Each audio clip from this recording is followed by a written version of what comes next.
Pernahkah Anda merasa telah melakukan berbagai upaya promosi secara maksimal, namun hasilnya belum sesuai harapan? Atau justru penjualan meningkat, tetapi Anda tidak dapat memastikan strategi mana yang paling berkontribusi? Jika ya, bisa jadi strategi pemasaran yang dijalankan belum diukur secara tepat.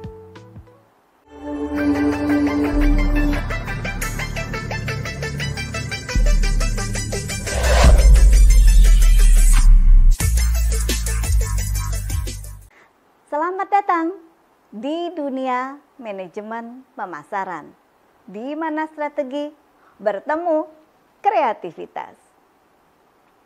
Pada video ini, kita akan membahas cara mengukur keberhasilan pemasaran melalui penggunaan Key Performance Indicators (KPI) dan berbagai marketing metrics. Mari kita mulai. Apa itu KPI dan metrics dalam pemasaran?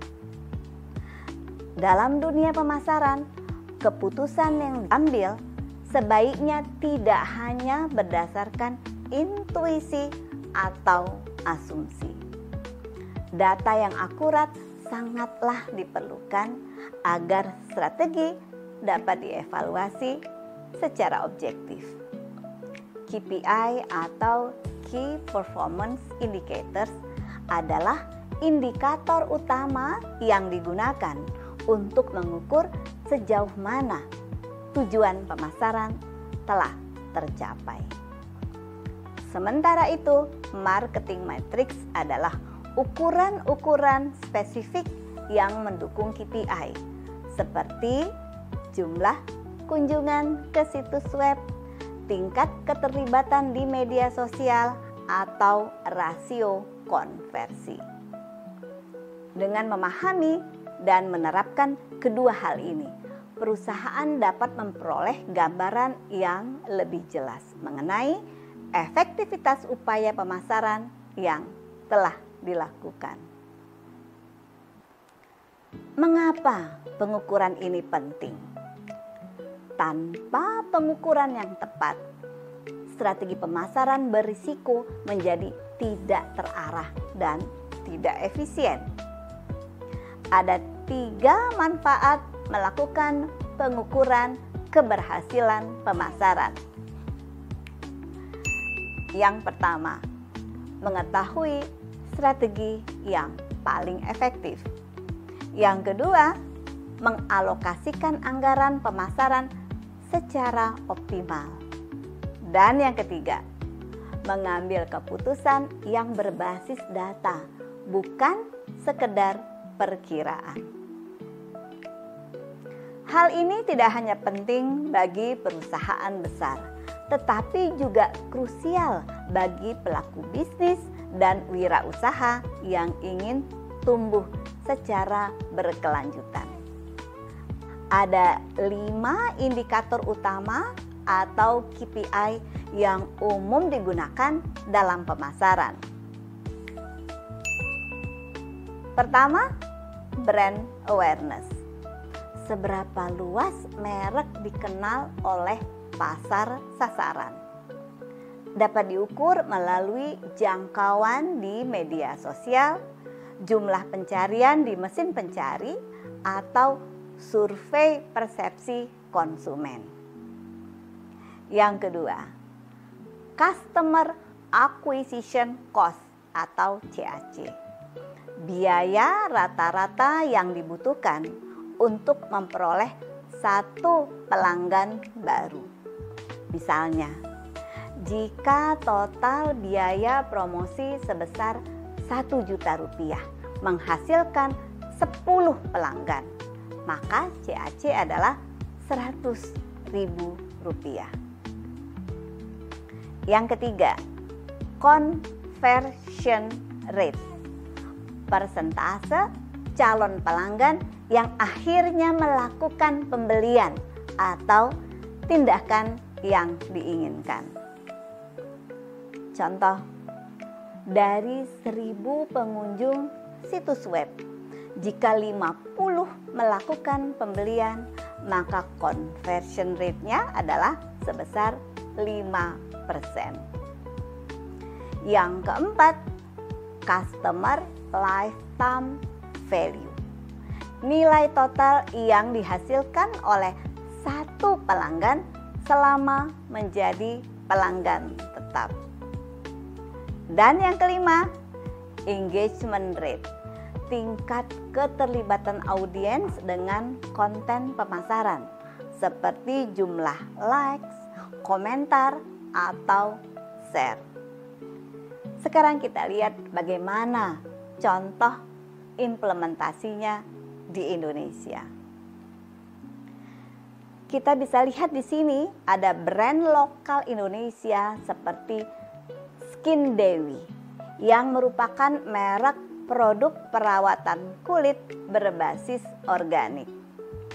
Skin Dewi tidak hanya fokus pada peningkatan jumlah pengikut, tetapi juga mengukur engagement rate serta conversion rate dari setiap kampanye edukatif yang mereka jalankan di media sosial dan platform digital.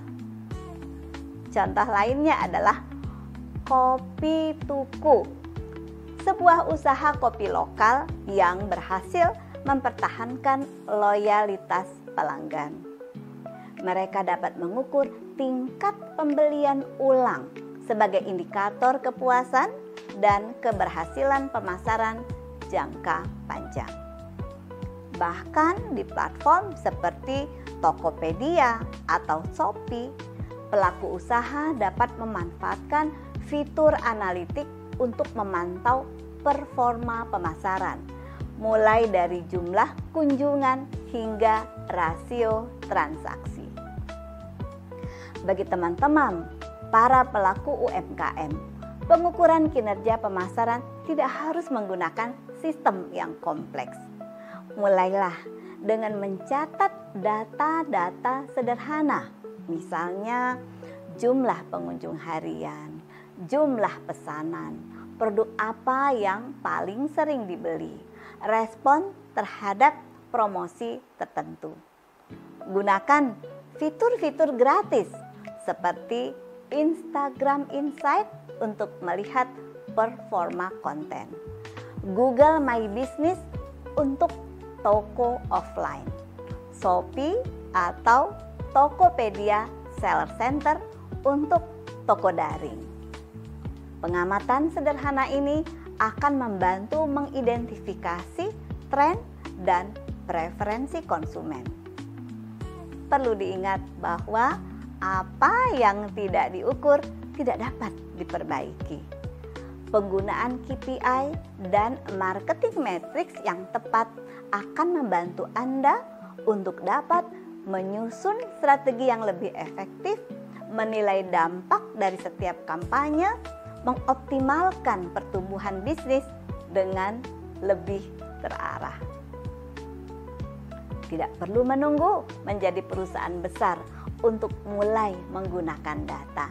Justru dari usaha kecil, kebiasaan berpikir analitis inilah yang akan membentuk fondasi bisnis yang kuat.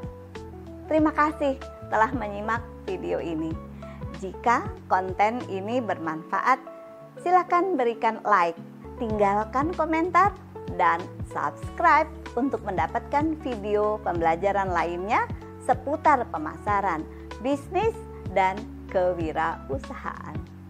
Bagikan juga kepada rekan-rekan Anda yang sedang merintis usaha atau belajar ilmu pemasaran. Sampai jumpa di video berikutnya bersama saya, Ayu Diah Natalisa, di channel Ayu Diah Natalisa, tempat belajar pemasaran yang elegan dan membumi. Tetap semangat dan teruslah belajar menjadi pemasar yang luar biasa.